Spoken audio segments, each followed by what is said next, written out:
Chapter 4. Confrontation. 50 years before the events of Team Gold. Nebo took in the familiar setting he had always known as they made their way through the public market. With more structure came new routines to fall in line with. As a veteran, he appreciated the structure that appeased his mental conditioning. Even the harshest treatment and unpleasant conditions had a way of becoming preferred, if for no other reason than familiarity. His present and his future weren't always something he was comfortable with. He had learned to merely become accustomed to it. This often put him at odds with his wife when her desires for habitable living conditions upset that routine. It took a lot out of him to step outside of himself for a moment and see things the way she did. It was never something he allowed himself for long. Those moments always unsettled him. When the first opportunity arose, his nature fell back on what was most familiar, and his plans were to survive that way. From challenges to the mind as much as the body, his hope was always to grow. Meditating his path to accomplish their goal and being here as effectively as possible, he sensed a familiar presence return to his side. Ash? He examined his adopted son and noticed something was wrong. Were they out of sweets again? Nebo queried, hoping that he wouldn't have to go back and get them himself. The store owners were aware of Ashpenez's bloodline and at times refused to serve him. This upset in their routine was discouraging but not unfounded among his countrymen. In spite of this, he wanted to allow the necessary adversity to promote genuine growth. If nothing else, this new opportunity to be a parent may be just the push to overcome his self-imposed adversity of his preferences. Preparing his lecture and words of comfort for his scion, another unexpected statement rocked him back to the present. Dad, why don't you hate the fullness? A long moment of silence passed between them that spoke more than anything he had prepared in his mind of the young child. Nebo's mind had come to a screeching halt the moment he realized that the next generation wasn't being tempered by adversity. The dejection he saw in this child's face showed that he was being taught that he was still an enemy. Their eyes met in such a way that communicated the same sight he saw the moment he gave to him at the crash site. He saw him as an enemy. Taking up his hand, he made to the opposite of where he needed to go. What's wrong? Ashpenez asked. We're going home. Now. Nebo's face was set like flint the entire way.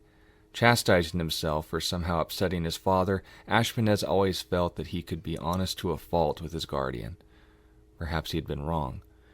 The thought had passed through his mind, and regret and doubt were contrasted with something far more demanding going through Nebo's mind. A deafening silence dominated his consciousness as his body continued to act as if acting upon orders.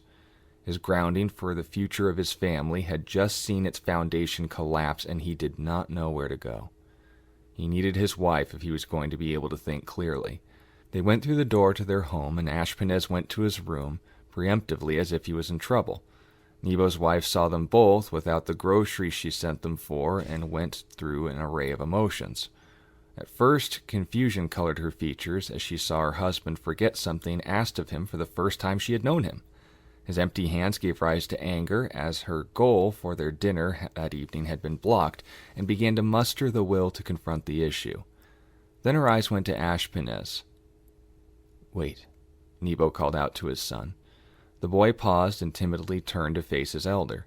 His eyes took in the image of his son in light of the heartbreaking question he was asked due to the influence of the opposition he allowed to promote character and growth. He had only known his own way. Yet as his eyes went from the boy he hoped to raise up in his own image, he saw his wife.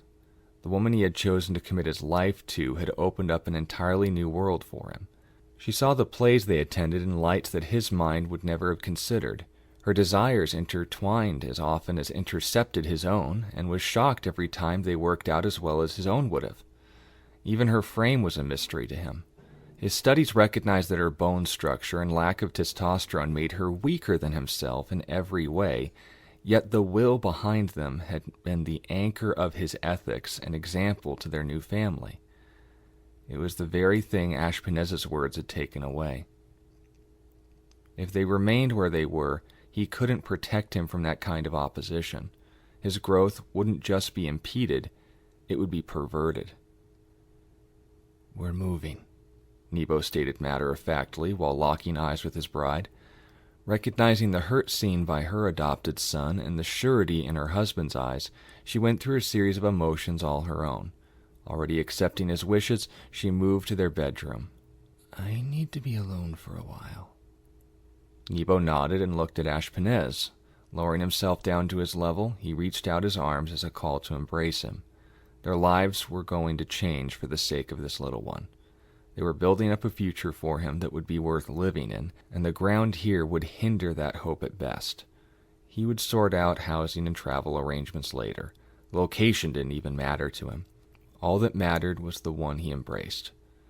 And as soon as Nebo's wife processed all this information her own way, he allowed both himself and his family time to realize what was ahead. They were no strangers to loss. From the miscarriage to the constant travel his military career demanded of them, they used this confrontation to set a proper course for the future. Life wouldn't be found here, so they chose to fall back to where it could be found. Current day. A thunderclap drew both of their attention as the sirens finally abated, signaling the medical and triage teams were safe to be deployed. The absence of Grimm had been replaced by the storm and urged Olivia and Daniel to seek shelter. "What are we going to do?"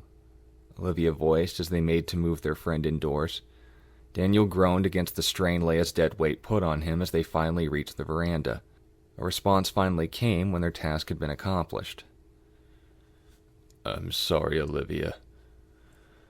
Their circumstances caused the words to go over her head. Concerned that this was neither the time nor place for this, her eyes turned to her friend. Leia refused to move or acknowledge anything beyond the hell inside her head.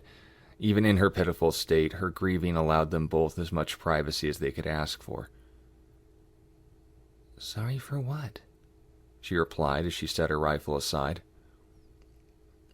"I'm sorry for putting you through all of this."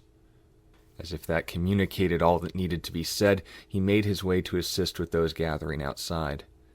As the bitterness she felt this morning returned to her, the temptation to return his silence with her own threatened to determine her actions. This impulse was met with less resistance when she remembered he had gone out of his way to protect her even when she had pushed him away. She didn't like it when things changed faster than she could keep up with. She considered now that he didn't like confrontation.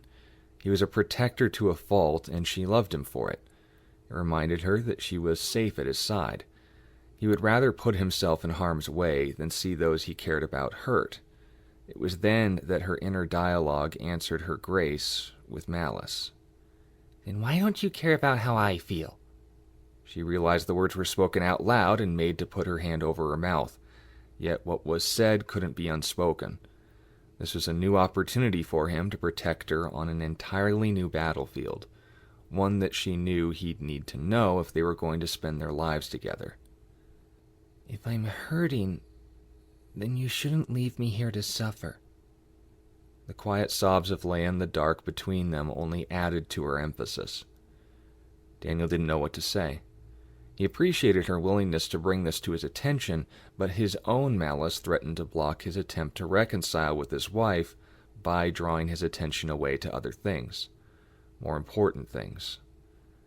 He made a choice. Instead of withdrawing, decided to turn around. "You don't think I care about when any of you are hurting?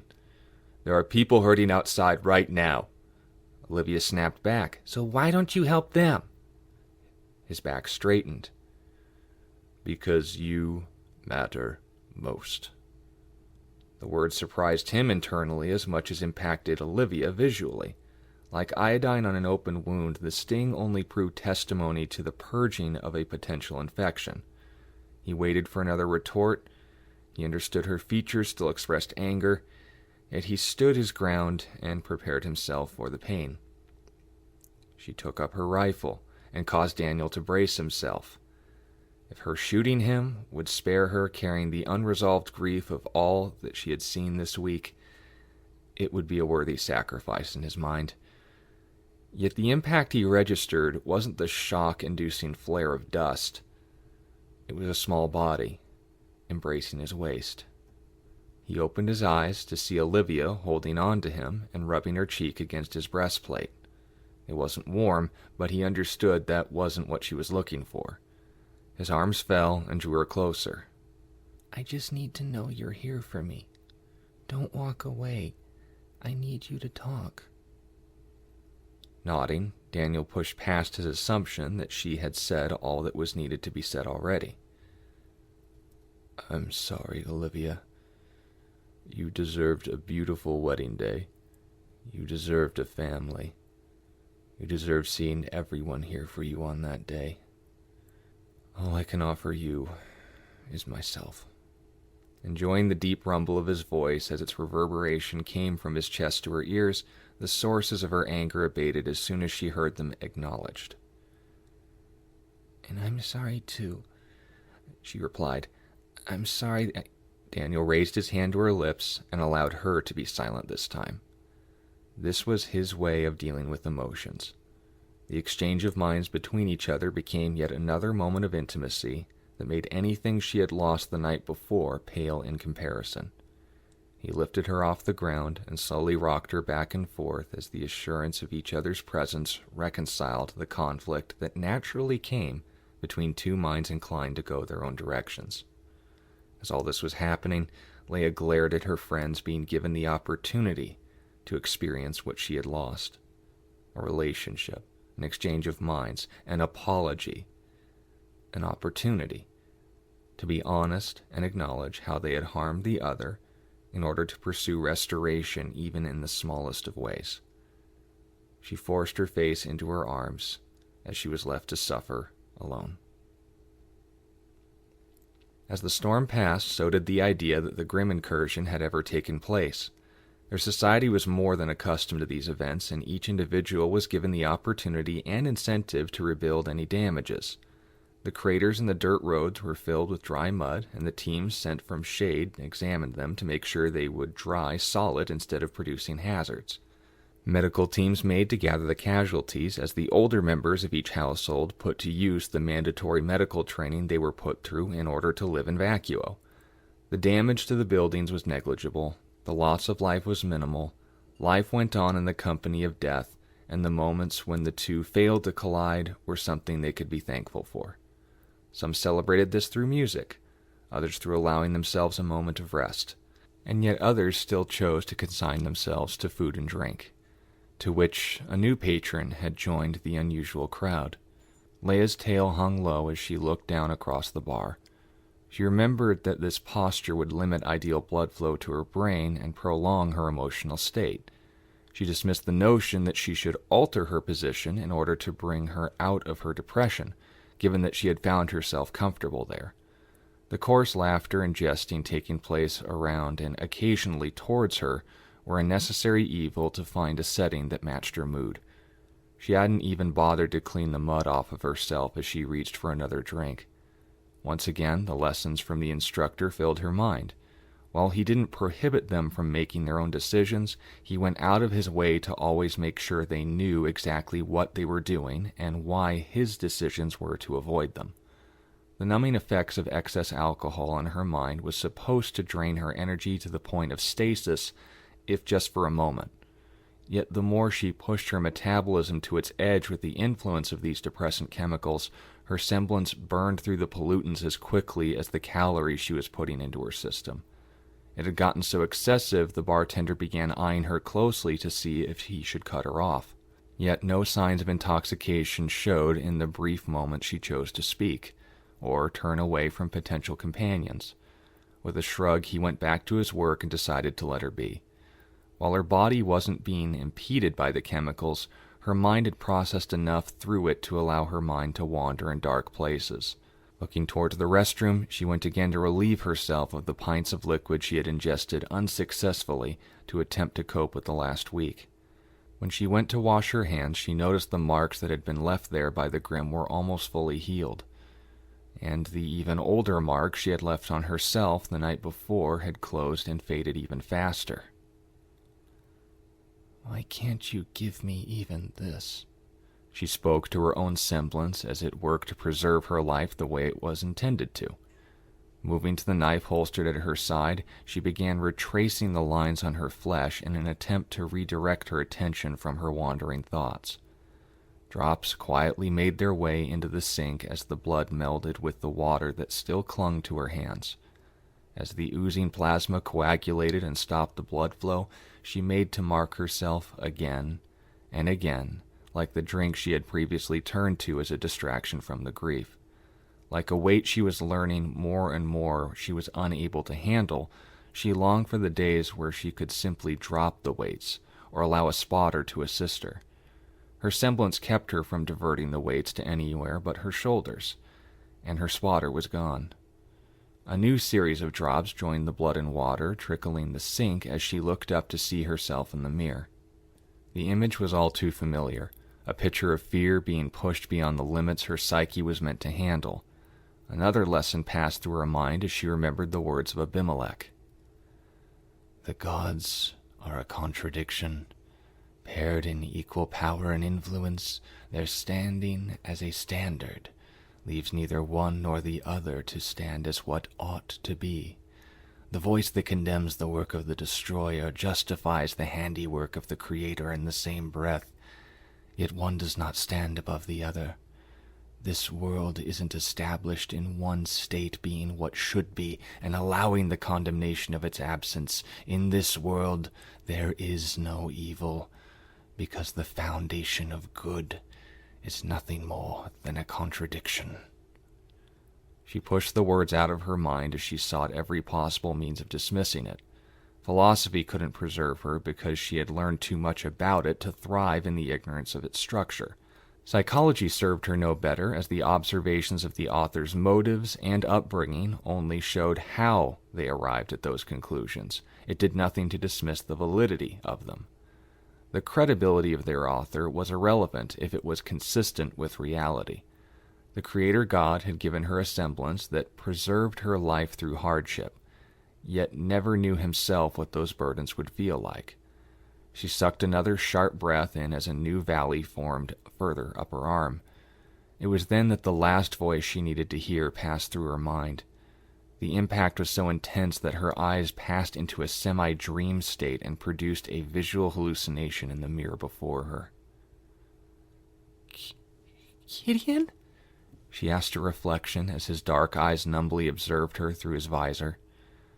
The image began screaming and replaying the last time she had heard him speak. "Where is hope? Where is hope?"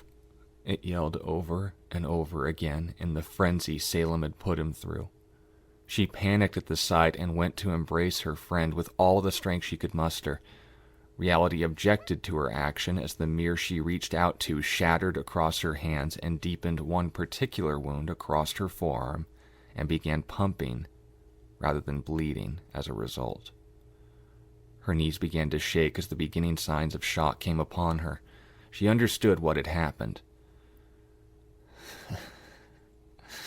"A radial artery," she smiled as she realized this could be fatal. It wasn't her first choice, but a possible scenario where she could see Gideon again would be worth it. The panic induced by her body was met by the desire to escape the grief that had overwhelmed her the last 3 nights before her friend had even left them. Knowing that, as the banging on the door became more and more distant, so too would the burden she was seeking to remove from her shoulders. It was when she realized they were coming more into focus that the contradiction within her mind, fighting and pursuing her death, at once suddenly tipped in her favor, at least in the physical manner of speaking. Her vision refocused and her strength began to return to her. She turned her forearm over, and among the small pool of blood that had formed, she realized the wound had closed. Leia quietly began to sob, as yet another opportunity for her to pursue peace through the destroyer was denied to her by the Creator's hand on her very being. She cursed them both as the last of the blood either soaked through the floorboards or drained down the sink. By the time those curious about the noise of the glass breaking became concerned enough to break down the door, it had seemed like nothing had happened. "Hey, are you going to pay for that?" the bar patron asked, gesturing at the mirror. Leah sighed as she brought herself to her feet and moved to retract her knife back to her belt. The gesture was taken as a threat, and the man backed away with his hands raised. She passed him and went to pay off her tab. Throwing in another handful of lint to cover the damages, she quietly made her way out of the bar and back to the instructor's office. Whatever she had gone to that place to accomplish that night, she left with even less than what she was looking for. Her wounds accomplished nothing, the substance others found solace in accomplished nothing, exercise and pursuit of life had become meaningless through the dominion of death on her mind, and death's presence in her mind made turning back to the pursuit of life equally meaningless. She was stuck living and no longer found any fulfillment or peace in the process. She was a product of her world. With no reason to choose one or the other, life and death continued to simply ravage her until she could finally see it all cease to be. As she walked alone through the dark and past people who saluted her as a huntress, her eyes remained forward, as empty as the footsteps she left behind.